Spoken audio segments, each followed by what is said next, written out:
Généralement, les clients qui le mangent, ils aiment la betterave. C'est déjà un grand oui pour moi. Bonne nuit pour Babette. Merci beaucoup à tous les deux. À tout à l'heure. Tout de suite, l'édito de Patrick Cohen.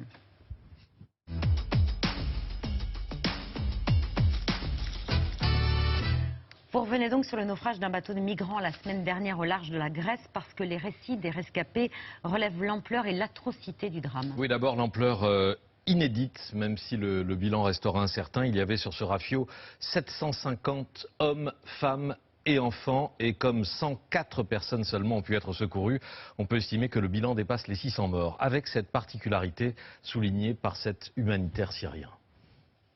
There are no women here. All the women died, drowned, with their children in their arms. It is a tragedy. It is unbelievable.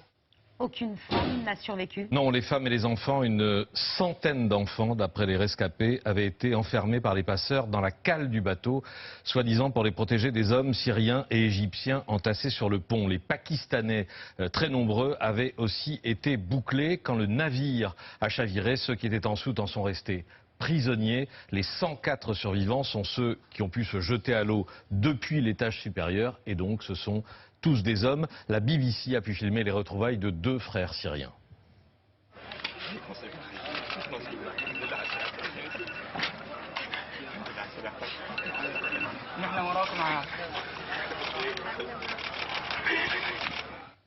Parmi les rescapés, il y a aussi les 9 Égyptiens désignés comme étant les organisateurs, inculpés pour trafic illégal d'êtres humains. Ils risquent la prison à vie. Quelques 2000 passeurs peuplent aujourd'hui les prisons grecques. Des passeurs aux méthodes particulièrement cyniques et cruelles. Ils recrutent sur les réseaux sociaux, parquent leurs clients dans des hangars après leur avoir soustrait 4 à 5 000 $ par personne pour une traversée vers l'Italie. Ils leur promettent que le bateau ne prendra pas plus de 50 personnes et que le trajet sera sans risque. Mais au moment d'embarquer, ces malheureux qui rêvent d'Europe découvrent qu'on les emmène sur un chalutier décrépit, un bateau de 30 mètres, surchargé par plus de 700 autres exilés, maltraités et parfois battus. Le navire est parti le vendredi 9 juin de Tobrouk, en Libye, près de la frontière égyptienne, avec une petite quantité de nourriture et d'eau sale, on dit les rescapés, d'eau croupie. 2 jours plus tard, dimanche, le moteur tombe une première fois en panne, les vivres manquent, certains en viennent à boire de l'eau de mer. Le mardi, sur un bateau qui n'avance plus et dans des conditions dantesques,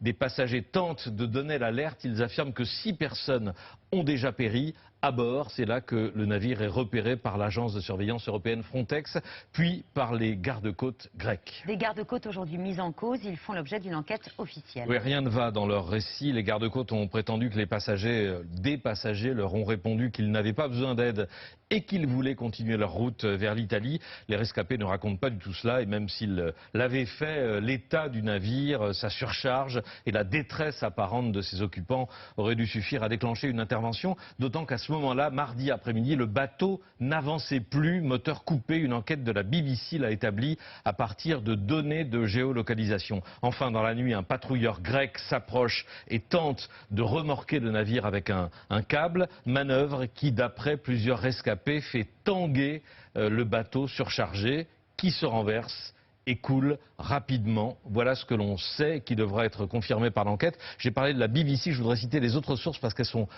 pas nombreuses à travailler sur ce drame qui devrait pourtant secouer les consciences. Le journal Le Monde avec sa correspondante en Grèce, Marina Raffenberg, le quotidien britannique The Guardian et l'agence américaine Associated Press. Vous l'avez dit, c'est un drame qui ne fait plus la une de l'actualité, sauf quand des médias décident d'enquêter ou que vous choisissez de le traiter ce soir dans votre édito. Patrick, est-ce que c'est une forme d'indifférence mondiale, Najat Vallaud-Belkacem, ou c'est une forme d'impuissance qui se traduit ?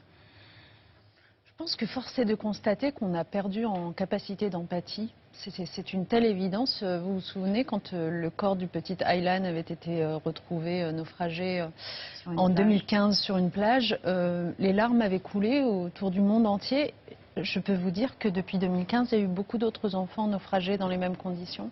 Et en fait, on a l'impression qu'on a une telle somme d'informations qu'on est devenu aseptisé, enfin qu'on est devenu, pardon, pas aseptisé, mais anesthésié anesthésiés et qu'on n'est plus en capacité de s'émouvoir et surtout de se révolter, parce que là c'est de la révolte qu'il faut.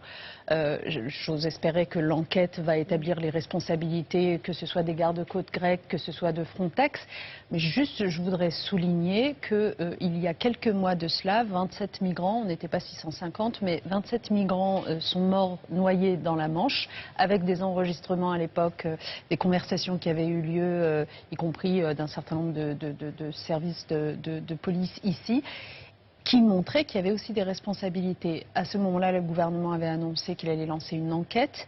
Il apparaît aujourd'hui, ça a été établi par Le Monde récemment, que l'enquête n'a toujours pas démarré. Donc moi, je suis quand même assez anxieuse de voir en effet cette capacité que nous avons à mettre tout cela à distance, en fait à nier l'humanité à ces personnes, à les regarder, à force de les regarder comme des migrants, à ne plus voir en eux des hommes, des femmes et des enfants. Vous allez plus loin en expliquant qu'il y a un refus délibéré des États membres de remplir leurs obligations internationales en matière de recherche et de sauvetage en mer. Un refus délibéré? Oui, c'est autre chose que du déni, c'est autre chose que de l'indifférence. Oui, c'est ça, et c'est autre chose aussi que de la régulation, on va dire, de migration. Non, depuis 2014, l'Union européenne n'a plus de force de sauvetage des gens qui se noient en mer. C'est une réalité et il faut replonger un peu dans l'histoire parce que ça explique aussi plein de mouvements qui ont eu lieu dans nos pays. En 2014, on est dans une année où il y a beaucoup d'arrivées, et notamment sur les côtes italiennes, et l'Italie décide de mettre en place une force de sauvetage qu'elle appelle Mare Nostrum, qui va franchement être assez efficace parce qu'elle va sauver en un an 180 000 personnes. Donc c'est vous dire déjà, a priori, quand on vous parle de 25 000 morts en Méditerranée depuis 2014, je pense qu'il y en a beaucoup plus que ça.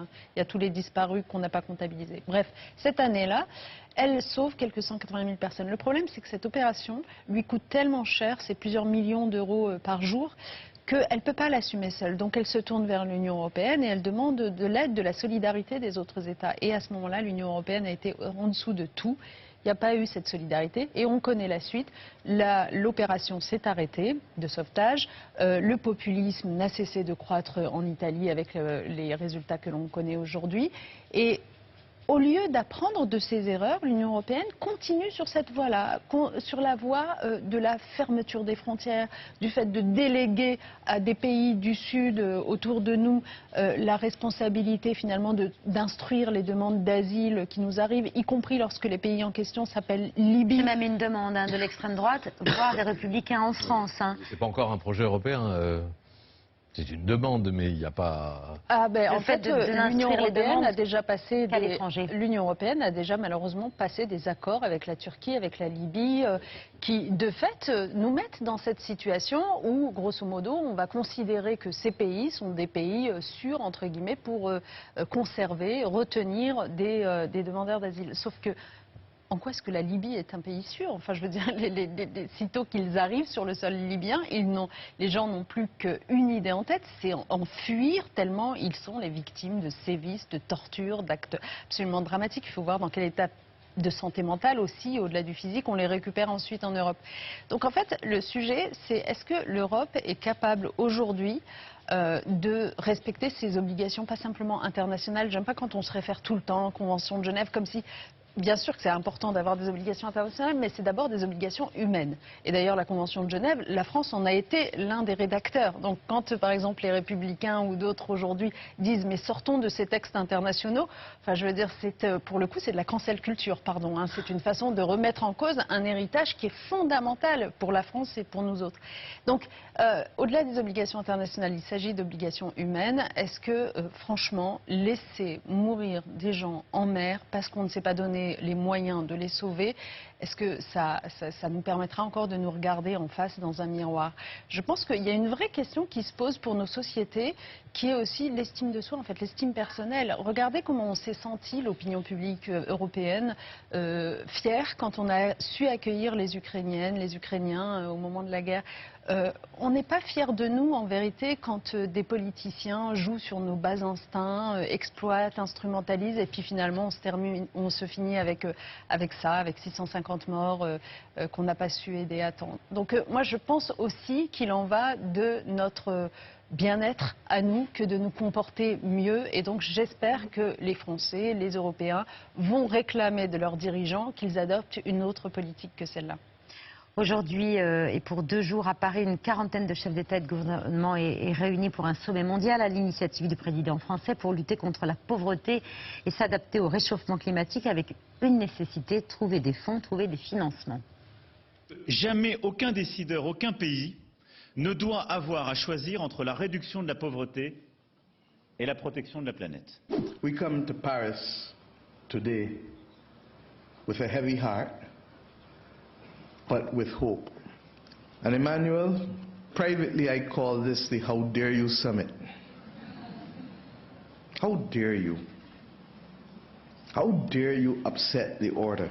How dare you step out of your crease and summon us all to this inflection moment that will determine whether we will have the capacity and the will to bring pace and scope to the problem. On estime qu'il faudrait 2000 milliards de dollars pour que la majorité de l'humanité puisse affronter la crise climatique et sortir de la pauvreté. Ça peut paraître des montants faramineux, mais on a dépensé beaucoup plus pour le Covid, c'est ce que vous dites. Cet argent-là, quand on le cherche, on le trouve? Oui, cet argent-là, quand on le cherche, on le trouve. Généralement, quand ce sont les pays du nord du monde qui ont des problèmes à régler, on s'arrange toujours finalement avec les règles du système de financement international, y compris pour finalement faire de la création monétaire alors qu'on avait dit non, ou pour adopter une loi anti-inflation alors qu'on avait dit qu'on ne jouerait pas avec les règles du marché, etc. Mais quand c'est le Sud qui est en difficulté, et il est en difficulté monstrueuse en ce moment, entre le retour de l'extrême pauvreté, entre des pays qui sont surendettés, pris à la gorge, qui n'arrivent plus à financer leurs services publics de base, entre les catastrophes climatiques, eh bien ce Sud-là, il a besoin qu'on vienne l'aider. Et tout l'objet de ce pacte financier mondial, c'est de réfléchir à comment trouver des financements pour soutenir la lutte contre le changement climatique, mais aussi la pauvreté. Et puis les aider aussi à payer leurs dettes. C'est aussi l'une des priorités soulignées par Esther Duflo, prix Nobel d'économie. Elle avait été interrogée mardi sur France Inter.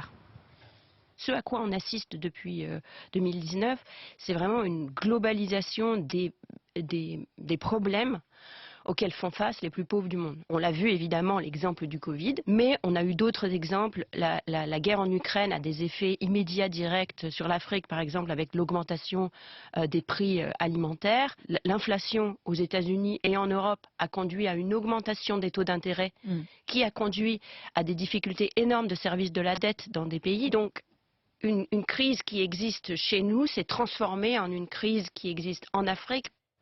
Des crises qui peuvent avoir des conséquences dramatiques dans ces pays qui n'ont rien demandé finalement, comme le Kenya par exemple, qui a dû faire le choix en avril dernier entre payer la dette ou payer ses fonctionnaires. Oui, c'est ça. Il y a une cinquantaine de pays aujourd'hui qui sont vraiment le Kenya n'est pas le seul, c'est absolument, mais qui sont confrontés à ce surendettement. Et vous avez raison de dire que à côté des pays qui sont vraiment au bord du précipice, comme par exemple le Ghana ou la Zambie, et donc en situation quasi de défaut de paiement. Or, quand on est en défaut de paiement, ça veut dire qu'on ne peut même plus emprunter sur les marchés financiers. Donc, globalement, on ne peut plus rien payer, on ne peut plus rien faire. Donc, à côté de ceux qui sont vraiment à ce stade-là, il y en a qui sont un peu moins, disons, dans une situation aussi dramatique, mais quand même, celle que vous venez d'évoquer en est un exemple. C'est-à-dire quand on est obligé, parce qu'on veut s'acquitter des intérêts de sa dette, d'arrêter de payer ses fonctionnaires, concrètement, qu'est-ce que ça veut dire? Et vous savez, les deux sujets qu'on évoque là sont quand même un peu liés. Le premier sur la question migratoire et celui-ci, c'est-à-dire celui de l'organisation de notre monde et de la justice de notre monde. Ils sont liés, non pas comme certains le disent, parce que c'est la misère du monde qui vient chez nous. Je veux dire, les études montrent qu'en fait, les gens qui migrent vers nous, sauf quand il s'agit de demandeurs d'asile persécutés, mais les gens qui migrent vers nous sont plutôt des gens qui ont un peu plus de background, j'allais dire, diplôme et un peu plus de moyens que les plus pauvres des plus pauvres qui n'ont même pas la capacité de sortir de chez eux. Donc pas dans ce sens-là, mais dans le sens où, malgré tout, quand on regarde beaucoup des gens qui viennent chez nous, ce sont des gens qui estiment qu'ils n'ont pas de perspectives chez eux, qu'ils n'ont pas les perspectives auxquelles ils aimeraient pouvoir aspirer chez eux. Et pourquoi ils n'ont pas les perspectives? Bien sûr que certains États du Sud sont problématiques en soi parce qu'ils sont corrompus, qu'ils ne font pas le travail et qu'il y a des conflits et des guerres. Mais il y a aussi beaucoup d'autres États, par exemple là vous venez de citer le Kenya, mettons, qui voudraient pouvoir gouverner, voudraient pouvoir financer des services publics, mais sont confrontés à de telles règles d'accès au marché financier où c'est beaucoup plus cher pour eux que pour les gens du Nord, que pour les pays du Nord, de telles règles de non-assistance au moment où ils en auraient le besoin, alors que, je l'ai dit à nouveau, au Nord, quand on a été confronté au Covid-19, on a su s'inventer des règles, y compris en Europe, pour s'assister les uns les autres. Au Sud, ils ont le sentiment de n'être jamais aidés au moment où il le faut, alors même qu'ils sont les premières victimes en ce moment de catastrophes climatiques, les inondations, les feux de forêt, la sécheresse qui a triplé en Afrique subsaharienne. Catastrophes climatiques qui sont la résultante directe de décisions qui ont été prises au Nord, d'émissions de gaz à effet de serre qui ont été faites au Nord. Donc c'est ça la grande injustice. Et ce dont il s'agit maintenant, c'est de sortir de simplement, tiens, la charité, on va s'aider, on va faire de l'aide publique au développement et tout ça. Les montants ne seront pas à la hauteur de ce qu'il nous faut. Il faut penser la réorganisation de comment fonctionne notre système international. On a notamment la Banque mondiale, le FMI, qui ont été créés au lendemain de la Seconde Guerre mondiale pour, soi-disant, aider le monde entier, soutenir financièrement et économiquement le monde entier. Aujourd'hui, elles ne le font pas suffisamment avec le Sud, parce que les règles qu'elles se sont imposées, de ne pas prendre assez de risques, etc., les empêchent de mettre les moyens qu'elles devraient mettre. On estime qu'elles pourraient les tripler. Donc c'est un peu ce genre de choses qui est discuté en effet, et résoudre le problème des dettes en fait aussi partie. Durant ces 2 jours, toutes les prises de position et les propositions vont sans doute marquer les esprits. Est-ce que vous avez espoir qu'on débouche sur des décisions ? Alors, il y a une chose qu'il faudra absolument faire, sinon, alors là, pour le coup, ce sera un échec, c'est que ce sommet s'acquitte d'un certain nombre d'engagements qui ont été pris ces dernières années par le Nord et qui ne sont pas tenus. Voilà. Donc, des financements sur le climat, absolument, des financements sur le climat, des financements post-crise économique due au Covid-19, qui ont été annoncés il y a plusieurs années. Des annulations de dettes aussi qui doivent... Des annulations de dettes dans un contexte où il faut juste avoir à l'esprit que parfois, quand vous créez un cadre de possibilité d'annulation de dette, après, le pays qui y fait appel voit sa notation dégradée par les agences de notation. Donc, en fait, c'est vraiment un cercle vicieux. Donc, ces choses-là, il faut qu'elles soient réglées pendant ce sommet-ci. Sinon, le Sud aura raison de dire, mais en fait, vous blablatez et ça va jamais nulle part. Mais une fois qu'on a dit ça, il faut aussi aller plus loin. Si on veut 2% du PIB mondial par an, c'est-à-dire 2000 milliards de dollars par an, bah, ça veut dire ce que je viens de dire sur la Banque mondiale en particulier, mais ça veut dire aussi mobiliser le secteur privé. Le mobiliser en l'incitant à aller investir, en dérisquant ses investissements, et les banques multilatérales de développement sont faites pour ça, mais le mobiliser aussi en le taxant certains secteurs qui sont des grands gagnants de la mondialisation, honnêtement. Les transporteurs maritimes, les extracteurs de fossiles, absolument la finance, enfin, les transactions financières, ça c'est vraiment des secteurs qui ont énormément gagné à la mondialisation depuis plusieurs décennies, donc aller les taxer, ça permettrait de récupérer plusieurs centaines de milliards de dollars par an. Comment est-ce qu'on peut s'en priver aujourd'hui? Merci Najat Vallaud-Belkacem. Je rappelle que vous êtes la directrice France de l'ONG One, qui est présente, qui participe à ce sommet. Vous restez avec nous, notamment pour parler de ce film documentaire qui, le 5 juillet prochain, ne sortira